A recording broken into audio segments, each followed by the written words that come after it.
ازيكم يا اغلى متابعين في الدنيا؟ يا رب تكونوا بالف خير. النهارده ان شاء الله هنعمل فراخ مشويه زي على الفحم بس من غير فحم، وهتطلع معاكي تحفه. وهقولك بقى على كل اسرار الرز بتاع المحشي اللي هيطلعه معاكي مستوي الاخر، حبايه جوه المحشي وكمان مش معجن، وهيطلع كده حبايه حبايه. وشايفين بقى اللمعه بتاعه الفراخ، شايفين كمان الرز من جوه حاجه كده خطيره. يلا نسمي بالله ونبدا بقى الفيديو بتاعنا. اول حاجه كده هنجيب 3 بصلات كبار متقطعين تقطيعه خشنه كده مش مبشور خالص، وهنضيف عليه 3 معالق سمنه و3 معالق زيت، وهنقلبهم كويس جدا لغايه ما يبدا كده يدبل معايا البصل شويه. هنزل عليه بمعلقه من الثوم المفروم بالشكل ده. طبعا الثوم بيدي طعم حلو جدا جدا للمحشي يا جماعه، لازم تحطي 3 4 فصوص ثوم، بيخلي الخلطه بتاعتك في حته تانية. شايفين هي اخدت معايا اللون الذهبي، انا مش بسيب البصل يتحرق، لا بسيبه ياخد لون ذهبي كده فاتح. بعد كده بنزل عليه بعصير الطماطم زي ما انتم شايفين، ده كيلو من عصير الطماطم. بسيبه بقى يتسبك كويس جدا. طبعا انا عامله كميه، فلو انت هتعملي نص الكميه هتعملي اقل من كده بكتير. تمام. هجيب هنا بقى كده هسيب الطماطم تتسبك، هجيب حزمه من البقدونس، حزمه من الشبت، حزمه من الكزبره، كل حاجه حزمه كده صغيره، وهتغسليهم كويس جدا وتنشفيهم، وبعدين تبداي تقطعيهم قطع صغيره كده او تفرميهم لو عندك كبه ما فيهاش اي مشكله. المهم ان انت تقطعي كل الحاجات دي قطع صغيره جدا. شايفين اهو بالشكل ده. بعد كده بقى كده الصلصه بتاعتي اتسبكت اهي خالص، ابتديت بقى احط عليها معلقه كبيره من بهارات مشكله، معلقه كبيره من الفلفل الاسمر، معلقه كبيره من الكزبره. ايوه الكزبره مطحونه، ما تحطيش كمون خالص على المحشي. وبعدين هنضيف كمان الملح. تمام كده. وهنضيف معلقه كبيره من السكر علشان تعادل الحموضه بتاعه الطماطم، ما تبقاش حادقه كده الطماطم بتاعتك. هنقلب بقى كويس جدا. شايفين اهي معلقه السكر. وطبعا تظبطي بقى الملح في المرحله دي. هيكون بقى الرز بتاعك مغسول ومتصفي، ده كيلو من الرز مغسول ومصفاي خالص، ما فيهوش نقطه ميه. التركية بقى اللي هتخلي الرز بتاعك يطلع مفلفل ولونه احمر كده وجميل ومستوي الاخر حبايه في المحشي، ان انتي هتحطي الرز والحله لسه شغاله على النار الصلصه اهي، وتقلبي تقلبي كده لغايه اما الرز يبدا يتشرب حاجه بسيطه خالص، يعني يشرب كل السوائل. بعد كده بتنزلي بالخضره اللي احنا قطعناها قطع صغيره بالشكل ده، وبتبداي بقى تقلبي كويس لغايه اما خلاص تحسي ان الرز بتاعك اتشرب، طبعا على نار عاليه بس ايدك على طول تقليب مستمر. شايفه اهو، شايفه كده خلاص الرز هيبقى جاهز معايا وهو هفصل عليه وخلاص على كده تمام بالشكل ده. هنجيب بقى هنا الكوسه.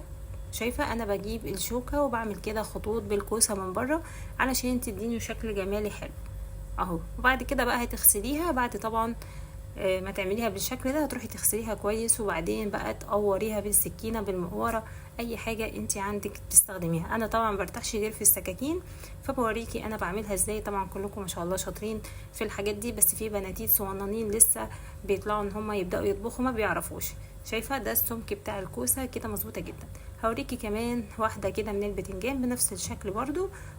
بتغسلي بقى كل الخضار بتاعي كويس جدا، وبعدين الرز هنا ابتدى يبرد اهو، ببدا احشي كده البتنجان. شايفين طبعا بتحشي وتزقي كده الرز شويه لتحت، تنزليه لتحت علشان يبقى كل الحبايه فيها، وبتحشي التلتين وبتسيب التلت فاضي من فوق علشان الرز لسه هيتضاعف لفوق. تمام. اما بنعمل الرز بنشربه يا جماعه بيبقى طعمه حلو ولونه احمر جدا، وكمان بيبقى الرز كله مستوي، لان الخضار بتاعنا نفسه بيستوي بسرعه. يعني انت ما تحط عليه حبه ميه صغيرين يا دوب بيستوي، ما بياخدش وقت.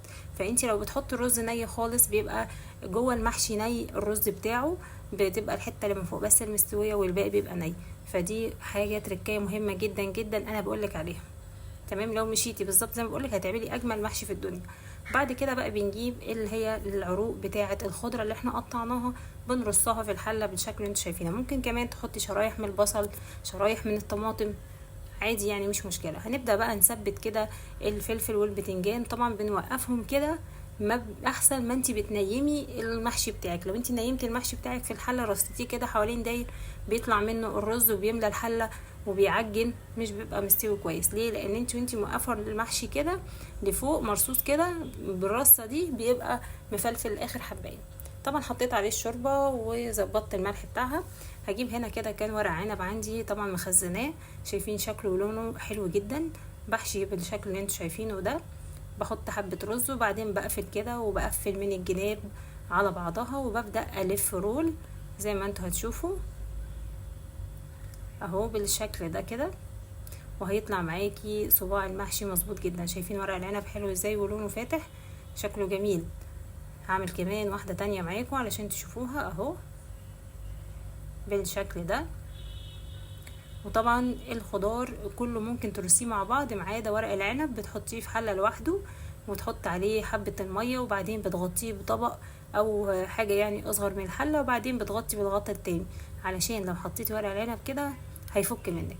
هنجيب بقى هنا الاوراق بتاعتنا. انا استخدمت هنا 3 اوراق تقريبا.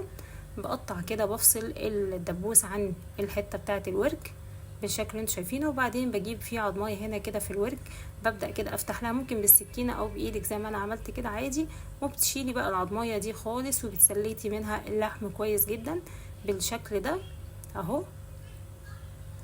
دي طريقة خلي الاوراق. ممكن كمان لو انت عايزة الورك يكون كبير هتخلي الدبوس فيه عادي خالص وتكملي خلي. بتشيلي بعد كده العضمايه دي، بتفصليها كده شوية من الحتة بتاعة الورك وبتسيبيها. شايفه اهو بنفصلها بالشكل ده، وبعدين بنفتحها كده علشان نفرد الورك. وطبعا بسكينة تبدأي كده تعملي فتحات، وكمان ممكن كمان لو عندك اي حاجة كده تدق عليه علشان يتفرد اكتر.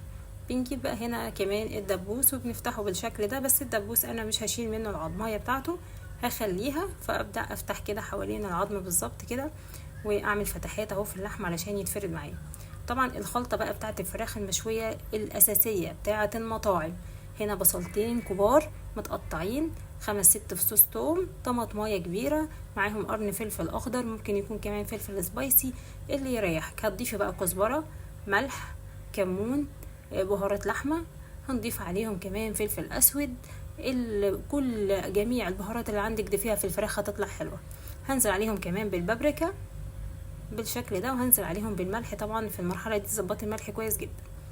بعدين بقى هنزل عليهم بنص فنجان خل الابيض العادي بتاعنا ده شايفينه، وبعدين هضربهم في الخلاط او في الكبة اللي يريحك. هنجيب بقى الفراخ بتاعتنا كده وهنرصها بالشكل ده، وهبدأ كده ادعكها في التتبيلة دي كويس جدا لغاية ما تتشرب كل حتة فيها. طبعا ممكن تركنيها في التتبيلة دي ساعة، وبعدين هندخلها الفرن تحت الشواية. بس ترفعي كده الشبكة تحت قريبة من الشواية وتحطي الفراخ بتاعتك، مش هتاخد معاكي ربع ساعة وهتكون استوت معاكي وجميلة. شايفين ده بقى شكل المحشي اهو، شايفين كمان هو خلاص كده استوى معايا طالما ابتدى الرز يرفع كده لفوق. شايفه كده يبقى استوى المحشي بتاعك. طلعت بقى الفراخ من الفرن بعد ما اخدت وش كده من فوق، ابتديت اقلبها وادخلها الفرن تاني. الفراخ بالطريقه دي بتطلع تحفه تحفه تحفه، احلى كمان من بتاعه المطاعم. انا جايبه لك الوصفات المظبوطه. باخد بعد كده من التتبيله وبحط كده وبدخلها الفرن تاني تكمل تسويه.